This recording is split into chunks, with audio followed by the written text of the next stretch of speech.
Cricket की दुनिया यानी गेम ऑफ क्रिकेट में आपका स्वागत है।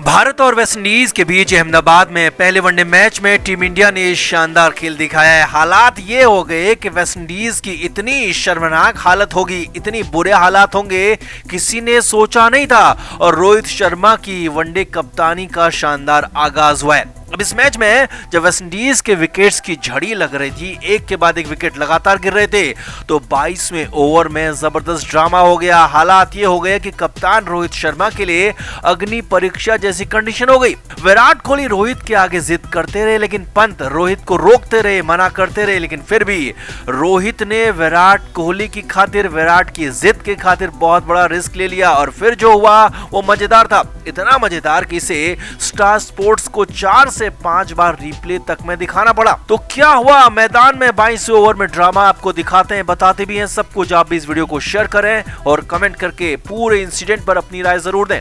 तो पहले वनडे मैच में वेस्टइंडीज की टीम चारों खाने चित हो गई है। फुल टाइम कप्तान बने रोहित शर्मा ने टॉस जीता और पहले गेंदबाजी का फैसला लिया और एक के बाद एक विकेट गिरते चले गए। पहला विकेट सिराज ने लिया, तो फिर अगले 2 विकेट वॉशिंगटन सुंदर ने लिए और इसके बाद 3 लगातार विकेट यूजी चहल ने ले डाले। हालात ये थे कि सिर्फ 79 रन पर ही वेस्टइंडीज के 7 विकेट गिर गए। अब ये विकेट तो भारतीय गेंदबाजों की खूबियों से गिरे, लेकिन छठे विकेट के रूप में जो शामरा ब्रूक्स आउट हुए वो तो कमाल का विकेट था। और इसमें सबसे बड़ा रोल किसी गेंदबाज का या फिर कप्तान का नहीं, बल्कि विराट कोहली का था। जी हाँ, यही था 22वें ओवर का ड्रामा जो सालों साल याद रखा जाएगा। युजवेंद्र चहल गेंदबाजी कर रहे थे। ओवर की 5वीं बॉल मिडिल और ऑफ पर लेंथ बॉल डाली और ये बॉल शार्प टर्न हुई और ब्रूक्स ने इसे डिफेंड करने की कोशिश की। बॉल विकेट कीपर के दस्तानों में चली गई। अब जोरदार अपील हुई, लेकिन अंपायर ने आउट नहीं दिया। कप्तान रोहित शर्मा स्लिप में खड़े थे और रोहित तुरंत ही वहां पर खड़े विकेट कीपर ऋषभ पंत के पास पहुंचे और पंत से पूछा कि क्या है,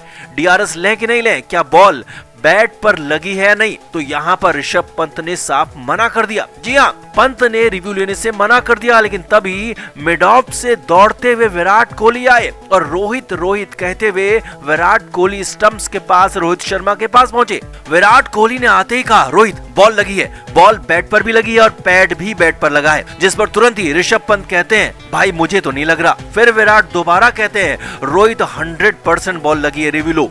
अब सामने खड़े थे दीपक हुडा जो उंगली उठा रहे थे और कहते तो कुछ नहीं, लेकिन इशारों में साफ साफ आउट होने की बात कहते हैं। जबकि उनके बगल में प्रसिद्ध कृष्णा भी खड़े थे जो रोहित को रिव्यू लेने से मना कर रहे थे। लेकिन युजवेंद्र चहल चाहते थे कि रिव्यू लें और विराट कोहली यहाँ पर एक तरह से रोहित शर्मा से जिद करने लगे और कहते रहे कि रोहित लगी है, मैं श्योर हूँ, 100% लगी है, रिव्यू लो। अब रोहित ने भी ऋषभ पंत या फिर किसी और की बात सुनी ही नहीं और रोहित शर्मा ने विराट कोहली की बात मान ली और रिव्यू ले लिया। और यहाँ पर रिव्यू लेना बहुत बड़ा रिस्क था, क्योंकि विकेट कीपर ने साफ साफ मना कर दिया था रिव्यू लेने से और विराट कोहली खड़े थे मिड ऑफ पर। अब उतनी दूर से विराट कोहली ने साफ साफ देख लिया, लेकिन यहाँ पर रिस्क भी था, क्योंकि अगर ये रिव्यू सक्सेसफुल नहीं होता तो रिव्यू यहाँ पर लॉस हो जाता। और ये सारी की सारी बातें स्टंप माइक में सुनाई दे रही थी। सभी ने इन बातों को सुना, सभी ने मजेदार ड्रामा देखा और ये इतना मजेदार था कि टीवी पर इसे स्टार स्पोर्ट्स ने 4 बार रिप्ले करके दिखाया कि आखिर टीम इंडिया के खिलाड़ी डिस्कशन कैसे करते हैं, कैसे रोहित शर्मा और विराट कोहली की इक्वेशन है और कैसे रोहित और विराट मैदान में खेल रहे हैं या आपस में बातें कर रहे हैं। और ये सब ने देखा और सुना। अब रिव्यू लेने के बाद वही हुआ जो कि विराट कोहली के साथ साथ कप्तान रोहित शर्मा भी चाहते थे। अल्ट्रा एज में देखा तो बॉल बैट पर लगी थी और विकेट कीपर ने क्लीन कैच भी पकड़ लिया और ब्रूक्स आउट हो गए और रोहित का रिव्यू लेने का फैसला सही साबित हो गया। विराट की जिद भी सही साबित होगी। अब यहाँ पर बड़ी बात यह थी कि विकेट कीपर ऋषभ पंत इनकार करते रहे, रोहित को रोकते रहे। प्रसिद्ध कृष्णा ने भी पंत का साथ दिया, मगर विराट कोहली मिड ऑफ से दौड़ कर आए, रोहित शर्मा को रिव्यू लेने को कहा और रोहित ने भी सिर्फ विराट कोहली की बात सुनी, रिव्यू ले लिया और रिव्यू सक्सेसफुल भी रहा। वैसे इस पारी का ये तीसरा सक्सेसफुल रिव्यू था। इससे पहले 2 रिव्यू भी रोहित शर्मा और विराट कोहली की जुगलबंदी में दिखाई दिए थे और यहाँ तीसरे रिव्यू में तो सबके सामने सब कुछ आ गया। तो कुल मिलाकर टीम इंडिया ने जबरदस्त खेल दिखाया है और उससे भी ज्यादा जबरदस्त ये था कि विराट कोहली अपने कप्तान रोहित शर्मा का पूरा सपोर्ट कर रहे हैं और सही फैसलों के लिए जिद भी कर रहे हैं, जो कि विराट का खास अंदाज है। और रोहित शर्मा भी किसी और की बात माने या ना माने, लेकिन अपने पुराने कप्तान और अपने खास दोस्त विराट कोहली की बातों को पूरी तरह से सुन रहे हैं, मान भी रहे हैं और उसका फायदा टीम इंडिया को मिल भी रहा है। तो आपका इस पूरे इंसिडेंट पर क्या कहना है, रोहित शर्मा और विराट कोहली को लेकर क्या कहना है, कमेंट करके जरूर बताएं और वीडियो को शेयर भी करें। तो ऑस्ट्रेलिया के हेड कोच जस्टिन लैंगर ने 5 फरवरी की सुबह सुबह इस्तीफा दे दिया और कंगारू टीम से अपना नाता तोड़ लिया। हालांकि शुरुआत में वजह बताई गई कि कप्तान पैट कमिंस और ऑस्ट्रेलियाई बोर्ड के साथ लैंगर का कुछ विवाद हुआ और उसके बाद लैंगर ने हेड कोच पद से इस्तीफा दिया। लेकिन कुछ ही देर बाद सच्चाई सामने आ गया कि असली मामला क्या है और क्यों भारतीय टीम की वजह से लैंगर को इस्तीफा देना पड़ा।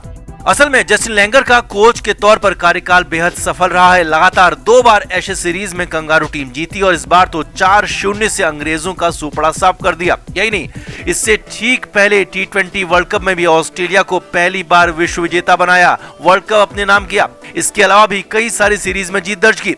अब जस्टिन लैंगर का कॉन्ट्रैक्ट जून में खत्म हो रहा था और जब उसे बढ़ाने की बात आई तो इतने शानदार खेल के बाद भी कंगारू बोर्ड चाहता था कि जस्टिन लैंगर फिर से एप्लीकेशन दे और बाकी लोगों से भी एप्लीकेशन मंगाए जाएंगे और जो ठीक होगा उसे हेड कोच के पद पर रखा जाएगा। अब पहले तो लैंगर इससे नाराज हो गए। लैंगर ने बोर्ड से पूछा कि आखिर इतना शानदार खेल दिखाने के बाद भी क्या मुझे कुछ और बताना रह गया है, मुझे कुछ और साबित करना रह गया? तो यहाँ पर भारतीय टीम की एंट्री हो गई। जी हाँ, ऑस्ट्रेलियाई क्रिकेट बोर्ड ने भारतीय टीम का जिक्र किया और साफ साफ कह दिया कि आपने कमजोर इंग्लैंड की टीम को हराया और बाकी की अन्य कमजोर टीमों को हराया, लेकिन भारत के खिलाफ आपकी कोचिंग में 2 बार घरेलू सीरीज हम हारे हैं और आज तक ऐसा कभी नहीं हुआ। जी हाँ, यही बातें कंगारू बोर्ड ने जस्टिन लैंगर से कही क्योंकि 2018-19 में जब भारत ने ऑस्ट्रेलिया में सीरीज जीती थी तो वो इतिहास में पहली बार हुआ था जब ऑस्ट्रेलियाई टीम अपने घर में भारत से टेस्ट सीरीज हारी थी। हालांकि तब भी स्टीव स्मिथ और वार्नर के नहीं होने का हवाला दिया गया, लेकिन जब 2020-21 में भारत ने दोबारा कंगारों को उनके देश में जाकर धूल चटाई तो तब पूरी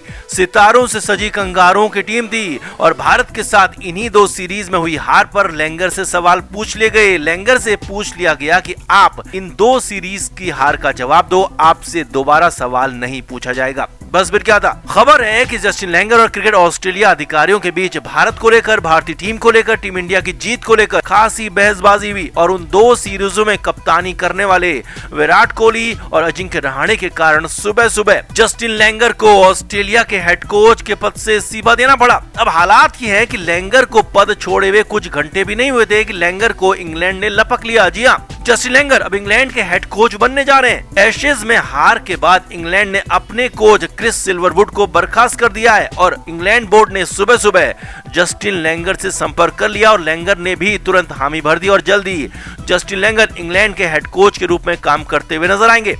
वहीं ऑस्ट्रेलिया में नए हेड कोच पद की दौड़ में रिकी पॉन्टिंग के साथ ही जेसन गिलेप्सी, ट्रेवर बेलिस और वर्तमान असिस्टेंट कोच एंड्रू मैकडोनाल्ड भी शामिल हो गए। यानी कुल मिलाकर सुबह सुबह इंटरनेशनल क्रिकेट में जबरदस्त भूचाल आ गया और ऑस्ट्रेलिया, इंग्लैंड और भारत, जो कि क्रिकेट के बिग 3 भी कहे जाते हैं, वहां तक ये भूचाल की आंच पहुंच गई।